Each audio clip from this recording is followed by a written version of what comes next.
দিলে কি ক'ব? ইউপিপিএল দলত যোগদান দেওয়াৰ কাৰণটো হল চাওক, আমি হইছোঁ বিটিচিবাসী হয় আৰু এজন মুছলমান ঘৰৰ সন্তান হয়।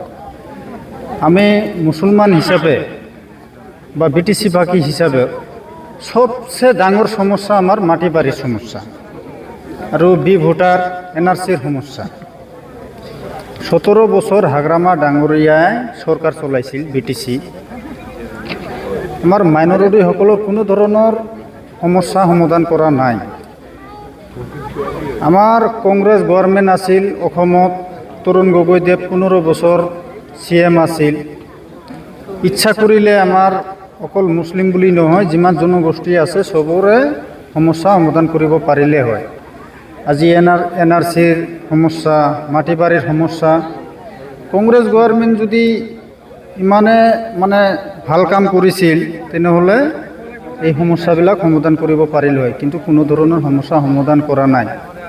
এই 15 বছৰত তৰুণ গগৈদেৱে যিটো কাম কৰিব পৰা নাই, 17 বছৰে হাগ্ৰামা ডাঙৰীয়াই যিটো কাম কৰিব পৰা নাই, 5 বছৰে ইউপিপিএলৰ চৰকাৰৰ নেতৃত্বত ফেৰেংগা ডাঙৰীয়াই এই কামটো কৰি দেখাই দিছে। ইয়াৰ কাৰণে এইবাৰ ৰাইজ ইউপিপিএলৰ ওপৰত আশা ভৰসা কৰিছে, ভাল পাইছে। ভাল পাই পেলাই সকলো ইউপিপিএলক ভাল পাই পেলাই মই আহিছোঁ। মই আগতে কোকৰাঝাৰ ডিষ্ট্ৰিক্ট কংগ্ৰেছ কমিটিৰ জেনেৰেল ছেক্ৰেটাৰী হিচাপত আছিলোঁ আৰু কেচিয়াৰ আছিলোঁ 3 বছৰ, কংগ্ৰেছ কমিটিত আছিলোঁ।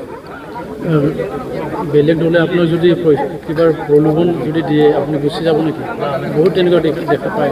চাওক, আপোনালোকে আমাৰ সাংবাদিক ভাইসকলে ইয়াতে আছে, আমি পাৰ্টিত কাম কৰা বয়সে এতিয়ালৈকে ক'তবা উল্টা পাল্টা কৰা নাছিলোঁ আৰু আশা কৰিছোঁ ইয়াতে আহিছে যদি আৰু ইয়াতে যিমান লোকে জীয়াই থাকিম, পাৰ্টি কৰি থাকিম।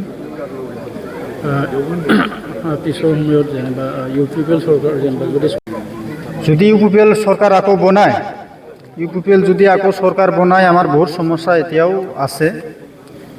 আমাৰ ৰাস্তা ঘাট, দলং, বিশেষকৈ মানুহ যিখিনি খাছ মাটিত আছে চবতকৈ আমি চৰকাৰৰ দ্বাৰাই যেনেকৈ পাট্টা প্ৰদান কৰিব পাৰে, যি ধৰণৰ ৰাস্তা ঘাট বনাব পাৰে, যি ধৰণৰ ল'ৰা ছোৱালীক শিক্ষিত বনাব পাৰে, এই কামটো আগত কৰিম।